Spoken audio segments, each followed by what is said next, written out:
இப்ப இந்த படம் முழுமையாக வெளியில வந்தது அப்படின்னு சொன்னா இந்துக்களுக்கும் முஸ்லிம்களுக்கும் இடையில இருக்கக்கூடிய அந்த ஒற்றுமை விளங்கிரும். நாம இவ்வளவு நாளாக வரலாற்றை திரித்து வேண்டுமென்றே பொய்யாக இட்டு கட்டிய சிவாஜி ஒரு மதத்துக்கு சார்ந்தவர் தான், அவர் மராட்டியர்களுக்கு மட்டும் இந்துக்களுக்கு மட்டும் சொந்தமானவர் தான் என்று சொன்ன அந்த பொய் மக்கள் மத்தியிலே வெளிச்சமாகிவிடும். இவ்வளவு நாளாக நாம கட்டி வைத்திருக்கிற இந்த கோட்டையெல்லாம் சுக்குநூறாக உடைக்கப்பட்டுவிடும் என்கின்ற ஒரு விஷயத்தை கையில் எடுத்துதான் இந்துத்துவ அமைப்பினர் என்ன பண்றாங்கன்னு சொன்னா போராட்டங்கள் நடத்துறாங்க. இந்த படத்தை ஒருபோது வெளியில விட்டுறக்கூடாது. शिवाजी महाराजांनी अशी वाघनख पोटात घालून त्या अफजल खानाचा वध केला. अफजल खान सर इलांटी चुकली तर इतिहासही बदलते काय? இந்த படம் வெளியில வந்துருச்சுன்னு சொன்னா இந்திய மக்களிடத்தில் மிகப்பெரிய ஒரு தாக்கத்தை ஏற்படுத்திவிடும். நம்முடைய அரசியலை என்ன இன்றைக்கு செய்ய முடியாது என்று கங்கணம் கட்டிக்கொண்டு போராட்டங்கள் கையில் எடுத்து இது எப்படி இந்த மாதிரியான படம் வெளியில வருது, ஒன்றிய அரசின் கீழ் இருக்கக்கூடிய அந்த திரைப்பட சான்றிதழ் அளிக்கக்கூடிய அந்த துறை எப்படி இது மாதிரியான படங்களுக்கு எல்லாம் சர்டிபிகேட் கொடுக்குது என்று வாய்க்கிலே இன்றைக்கு பேசிக் கொண்டிருக்கிறார்கள். இது ஒரு பக்கம் இருக்கும்போது இன்றைய செய்தியும் சிந்தனையும் நிகழ்ச்சியில் மகாராஷ்டிராவிலே வெளியாக இருக்கக்கூடிய காலித் கா சிவாஜி என்கின்ற படம் வெளியாக இருக்கின்றது. அதனுடைய ட்ரெய்லர் இன்றைக்கு வெளியாக இருக்கக்கூடிய சூழ்நிலையில் இந்த திரைப்படத்தை வெளியிடக்கூடாது என்று மகாராஷ்டிராவை சேர்ந்த வலதுசாரி அமைப்புகள், இந்துத்துவ அமைப்புகள் எல்லாம் போர்க்கொடி தூக்கி இன்றைக்கு போராட்டங்களிலே ஈடுபட்டு கொண்டிருக்கின்றார்கள். படத்தை இயக்கிய இயக்குனர் யார் என்று சொன்னால் ராம் பிரீதம் மோரே என்று சொல்லப்படக்கூடிய ஒரு இயக்குனர் காலித் கா சிவாஜி என்ற படத்தை இயக்கி இருக்கின்றார். படத்தினுடைய கதையை பற்றி நாம் பார்த்தோம் என்று சொன்னால் மகாராஷ்டிர மாநிலத்திலே ஆண்ட மிகப்பெரிய ஒரு மன்னர் சத்ரபதி சிவாஜி மகாராஜா என்பது அனைவருக்கும் தெரியும். சத்ரபதி சிவாஜியை பொறுத்த வரைக்கும் அவர் உண்மையிலேயே ஒரு மதசார்பற்ற ஒரு மன்னராக இருந்திருக்கின்றார். அதை இந்த படத்துல ஒரு மைய கருவாக வைத்து இந்த படத்தை எடுத்திருக்கின்றார்கள். படத்திலே ஹாலித் என்று ஒரு சிறுவன் வருகின்றான். அந்த சிறுவன் தன்னுடைய பள்ளிக்கூடத்திலே 5ஆம் வகுப்பு படிக்கக்கூடிய சூழ்நிலையில் சிறுவனை கூட இருக்கக்கூடிய இதர தோழர்கள் அவன் மீது ஒரு காழ்ப்புணர்வோடு நடந்து கொள்கின்றார்கள். அவனை வட்ட பேர் சொல்லி கூப்பிடுறது, அவனை மிகவும் இழிவாக பார்க்கிறது. இது மாதிரியான சூழ்நிலையில அவனுடைய உள்ளத்துல நீ தீவிரவாத ஒரு அமைப்பை சேர்ந்த அது மாதிரியான ஒரு கருத்தை கொண்ட சமூகத்தை சேர்ந்தவன், உன்னுடைய சமூகத்தை சேர்ந்தவர் தான் சிவாஜி மன்னரை கொலை செய்தார் என்று சொல்லி அந்த பையனை ஒரு பட்டப்பேர் சொல்லி கூப்பிடுறது, இது மாதிரியான ஒரு கருத்து அவருடைய உள்ளத்திலே விதைக்கப்படுகின்றது. இப்படியே தொடர்ச்சியாக இருக்கக்கூடிய சூழ்நிலையில் இந்த 5ஆம் வகுப்பு படிக்கக்கூடிய இந்த ஹாலித் என்ற சிறுவன் என்ன பண்றான்னு சொன்னா, ஏன் இதே மாதிரி தொடர்ச்சியாக சொல்லிக்கொண்டே இருக்கின்றார்களே, ஒட்டுமொத்த இஸ்லாமிய சமூகமும் இந்த சத்ரபதி சிவாஜி மன்னருக்கு எதிரானவர்கள் தானா, ஏன் இது மாதிரியான விஷயங்கள் தொடர்ச்சியாக சொல்லப்படுகின்றது என்று அதை பற்றிய ஒரு விஷயத்தை தேட ஆரம்பிக்கின்றார். சத்ரபதி சிவாஜி மகாராஜாவை பற்றி என்னென்ன கருத்துகள் எல்லாம் இருக்கின்றது என்று அவருடைய உண்மை வரலாற்றை தேடி படிக்க ஆரம்பிக்கின்றார். அவ்வாறு தேடி படிக்கக்கூடிய சூழ்நிலையில் அந்த படத்தின் மூலமாக ஒரு மைய கருத்து என்ன விதைக்கப்படுதுன்னு சொன்னால், இவர்கள் சொல்லக்கூடியது எல்லாமே ஒரு பொய்யான தகவல். சத்ரபதி சிவாஜி மகாராஜாவை பொறுத்த வரைக்கும் அவர் ஒரு மதச்சார்பற்ற அரசராகத்தான் இருந்திருக்கிறாரு. அவருடைய படைப்பிரிவில் 35% அதிகமான முஸ்லிம்கள் அந்த சிவாஜியினுடைய படையிலையும் இருந்திருக்கின்றார்கள். அது மாதிரி சிவாஜியினுடைய மெய்காப்பாளர்களில் பெரும்பாலானவர்கள் முஸ்லிம்களாகத்தான் இருந்திருக்கிறார்கள் என்கின்ற அந்த உண்மையை சொல்வதை போன்ற திரைக்கதை என்பது அமைக்கப்பட்டிருக்கு. திரைப்படத்தினுடைய ட்ரெய்லர் வெளியாகி இது மாதிரியான ஒரு கருத்து வெளிவரக்கூடிய சூழ்நிலையில் அந்த மகாராஷ்டிரா மாநிலத்தில் மிகப்பெரிய அசாதாரண சூழ்நிலை வெடிக்கின்றது. இந்த திரைப்படத்தை வெளியிடக்கூடாது ஏன்னு சொன்னா வலதுசாரி இந்துத்துவ அமைப்புகள் எப்படி மக்கள் மத்தியில் ஒரு பிம்பத்தை ஏற்படுத்தியிருக்கிறாங்கன்னு சொன்னா, சத்ரபதி சிவாஜியை பொறுத்த வரைக்கும் அவர் மதசார்பற்ற மன்னர்லாம் கிடையாது, அவர் முழுக்க முழுக்க மராட்டியர்களுக்கு சொந்தமானவர், அது மாதிரி முழுக்க முழுக்க இந்துக்களுக்கு சொந்தமான ஒரு மன்னர், அவரை போய் இது மாதிரி எல்லா மதத்துக்கும் சொந்தமான ஒரு மன்னர் மாதிரி திரைப்படங்கள் மூலமாக காட்ட முயல்கின்றார்கள். உண்மையான வரலாறு அப்படி கிடையாது, அவர் மராட்டியர்களுக்கான ஒரு மன்னர் தான், மராட்டியர்களுக்கு அதுவும் குறிப்பாக இந்துக்களுக்காகவே ஆட்சி நடத்திய ஒரு மன்னர் தான். அப்படிப்பட்ட ஒரு வரலாற்றை இது மாதிரி திரைப்படங்கள் மூலமாக இவர்கள் திரிக்கின்றார்கள் என்கின்ற ஒரு கருத்தை மையப்படுத்தி வைக்கிறான். மகாராஷ்டிராவை சேர்ந்த காங்கிரஸ் என்ன சொல்லுதுன்னு சொன்னா, சிவாஜியினுடைய அந்தஸ்து ஒரு உயர்ந்த அந்தஸ்து, அவர் மதசார்பற்ற ஒரு மன்னராகத்தான் இருந்திருக்கிறாரு, அவருடைய உயர்ந்த அந்தஸ்தை குளிதோண்டி புதைக்கும் முகமாக பாஜக போன்ற இந்த வலதுசாரி அமைப்பு அவரை ஒரு குறிப்பிட்ட இன மக்களுக்கான ஒரு மன்னரை போன்று காட்டி சித்தரிக்கின்றார்கள். காங்கிரஸை சேர்ந்த சச்சின் சாவந்த் ஒரு காங்கிரஸ் தலைவர் என்ன சொல்றாருன்னு சொன்னா, வரலாற்றை மாற்றி திரிக்கக்கூடிய வேலையை இந்த பாஜக தான் பண்றாங்க. ஏன்னு சொன்னா ஆஷிஷ் ஷெலர் என்று சொல்லப்படக்கூடிய பாஜகவை சேர்ந்த ஒரு அமைச்சர் என்ன சொல்றாருன்னு சொன்னா, இந்த திரைப்படம் முழுக்க முழுக்க வரலாற்று திரிப்பு, உண்மையான வரலாற்றை திரித்து சிவாஜியினுடைய அந்த உண்மையான முகத்தை மாற்றி காட்ட முயல்கின்றார்கள் இந்த திரைப்படத்தின் மூலமாக என்று ஒரு அறிக்கையை வெளியிடுறார். இதற்கு கண்டனம் தெரிவிக்கும் முகமாகத்தான் இந்த காங்கிரஸை சேர்ந்த சச்சின் சாவந்த் இவர்கள் செய்யறதுதான் வரலாற்று திரிப்பு. ஏன்னு சொன்னா, இந்த படத்தை பொறுத்த வரைக்கும் பல வரலாற்று நூல்கள் காலம் காலமாக இருக்கக்கூடிய உண்மையான வரலாறு இருக்குது இல்ல, அந்த உண்மையான வரலாற்றை தழுவிதான் இந்த மாதிரியான படம் எடுக்கப்பட்டிருக்குது. உண்மையான வரலாற்றை நாம் எடுத்து பார்த்தோம் அப்படின்னு சொன்னா, சத்ரபதி சிவாஜி மகாராஜாவை பொறுத்த வரைக்கும் அவர் உண்மையிலேயே ஒரு மதச்சார்பற்ற ஒரு மன்னராகத்தான் இருந்திருக்கிறாரு. அவருடைய படையில் ஏராளமான முஸ்லிம்கள் உண்மையிலேயே இருந்திருக்கின்றார்கள்.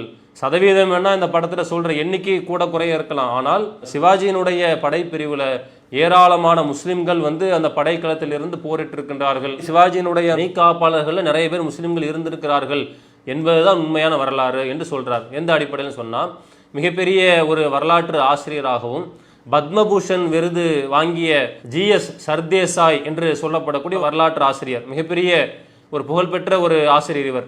இவர் மராட்டியர்களுடைய புதிய வரலாறு என்ற ஒரு புத்தகத்தை எழுதி வெளியிட்டிருக்கிறார். அதுல இருக்கக்கூடிய கருத்துக்கள் எடுத்து பார்த்தோம் அப்படி சொன்னா, எந்த அளவிற்கு இந்த சத்ரபதி சிவாஜி மகாராஜா ஒரு மதச்சார்பற்ற ஒரு மன்னராக விளங்கி இருக்கின்றார் என்பதற்கான ஏராளமான எடுத்துக்காட்டுகள் அந்த நூல்கள் இருக்கு. அதுல அவர் ஒரு குறிப்பிடும் ஒரு விஷயத்தை மேற்கோள் காட்டுகின்றார். ராய்காட் கோட்டை சிவாஜியினுடைய கோட்டை தான். அந்த ராய்காட் கோட்டையில மசூதி இருந்ததுக்கான ஒரு ஆதாரம் இருக்குது. ஆவணப்படுத்தப்பட்ட உண்மையான தகவல் அடிப்படையில் அவர் தன்னுடைய வரலாற்று புத்தகத்தில் எழுதி வச்சிருக்கிறாரு. ராய்காட் கோட்டையில ஒரு மசூதி இருந்திருக்குது. அந்த மசூதியை கட்டி கொடுத்தது யாருன்னு சொன்னா சிவாஜி மகாராஜா தான் என்று அந்த தன்னுடைய நூல்ல எழுதியிருக்கிறார்.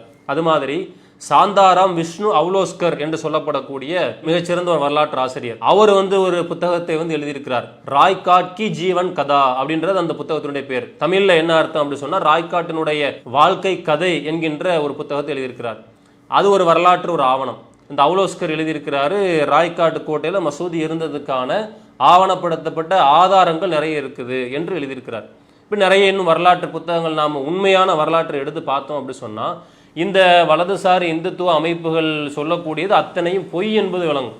உண்மையிலேயே இந்த சிவாஜி மகாராஜாவை பொறுத்த வரைக்கும் முஸ்லிம்களுக்கோ இன்ன பிற மற்ற மதத்தை சேர்ந்தவர்களுக்கோ எதிரானவர் கிடையாது.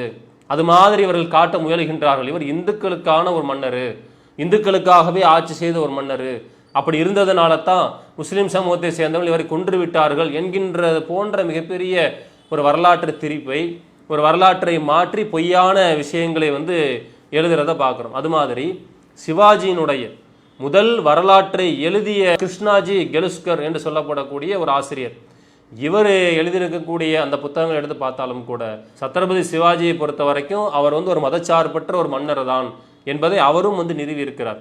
உண்மை இப்படி இருக்கக்கூடிய சூழ்நிலையில இந்த உண்மை வரலாற்றை தழுவி ஒரு படம் எடுக்கப்படுகின்றது. அந்த படம் தான் என்னன்னு சொன்னா ஹாலித் கா சிவாஜி என்று சொல்லப்படக்கூடிய படம். இப்போ இந்த படம் முழுமையாக வெளியில வந்தது அப்படின்னு சொன்னா, இந்துக்களுக்கும் முஸ்லிம்களுக்கும் இடையில இருக்கக்கூடிய அந்த ஒற்றுமை விளங்கிரும். நாம இவ்வளவு நாளாக வரலாற்றை திரித்து வேண்டுமென்றே பொய்யாக இட்டுக்கட்டிய சிவாஜி ஒரு மதத்துக்கு சார்ந்தவர் தான், அவர் மராட்டியர்களுக்கு மட்டும் இந்துக்களுக்கு மட்டும் சொந்தமானவர் தான் என்று சொன்ன அந்த பொய் மக்கள் மத்தியிலே வெளிச்சமாகிவிடும். இவ்வளவு நாளாக நாம கட்டி வைத்திருக்கிற இந்த கோட்டையெல்லாம் சுக்குநூறாக உடைக்கப்பட்டுவிடும் என்கின்ற ஒரு விஷயத்தை கையில் எடுத்துதான் இந்துத்துவ அமைப்பினர் என்ன பண்றாங்கன்னு சொன்னா போராட்டங்கள் நடத்துறாங்க. இந்த படத்தை ஒருபோதும் வெளியில விட்டுறக்கூடாது, இந்த படம் வெளியில வந்துருச்சுன்னு சொன்னா இந்திய மக்களிடத்தில் மிகப்பெரிய ஒரு தாக்கத்தை ஏற்படுத்திவிடும், நம்முடைய அரசியலை என்ன இன்றைக்கு செய்ய முடியாது என்று கங்கணம் கட்டிக்கொண்டு போராட்டங்களை கையில் எடுத்து, இது எப்படி இந்த மாதிரியான படம் வெளியில வருது, ஒன்றிய அரசின் கீழ் இருக்கக்கூடிய அந்த திரைப்பட சான்றிதழ் அளிக்கக்கூடிய அந்த துறை எப்படி இது மாதிரியான படங்களுக்கு எல்லாம் சர்டிபிகேட் கொடுக்குது என்று வாய்க்கிலே இன்றைக்கு பேசிக் கொண்டிருக்கிறார்கள். இது ஒரு பக்கம் இருக்கும்போது உதய்பூர் ஃபைல்ஸ் என்ற ஒரு படம் வெளிவருகின்றது. இந்த உதய்பூர் ஃபைல்ஸ் படத்தை பொறுத்த வரைக்கும் வெளியில வரும்போது அந்த படத்தை எடுத்தவர் என்ன சொல்றாங்கன்னு சொன்னா, இது ஒரு உண்மை கதையை தழுவி எடுக்கப்பட்டது. என்ன உண்மை கதை அப்படின்னு சொன்னா, 2022 நெருக்கத்துல ராஜஸ்தான் மாநிலம் உதய்பூர்ல டெய்லர் ஒருத்தர் கொல்லப்படுறார். ஏன் அவர் கொல்லப்படுறாரு சொன்னா, பாஜகவினுடைய முன்னாள் செய்தி தொடர்பாளராக இருந்த நுபுர் சர்மா வெறுப்பு பேச்சை பேசுறாங்க. முஸ்லிம்கள் எல்லாம் உயிருக்கு மேலாக மதிக்கக்கூடிய நபிகள் நாயகத்தை பற்றியும் அவர்களுடைய மனைவிமார்களை பற்றியும் மிகப்பெரிய ஒரு அவதூறான ஒரு பேச்சை, ஒரு வெறுப்பு பேச்சை பேசுகின்றார். அது மக்கள் மத்தியில், முஸ்லீம் அமைப்புகள் மத்தியில் அது மாதிரி ஜனநாயகத்தை விரும்பக்கூடிய, ஜனநாயகத்தின் மீது நம்பிக்கை வைத்திருக்கக்கூடிய, நாட்டினுடைய அமைதியை விரும்பக்கூடிய எல்லா தரப்பு மக்களாலும் கடுமையான முறையில் எதிர்க்கப்படுகின்றது. இவன் மாதிரியான ஒரு அவதூறான ஒரு பேச்சை பேசுகின்றார்களே, இது ஜனநாயகத்தினுடைய ஒரு தன்மைக்கு பாதகம் விளைவிக்குமா இல்லையா?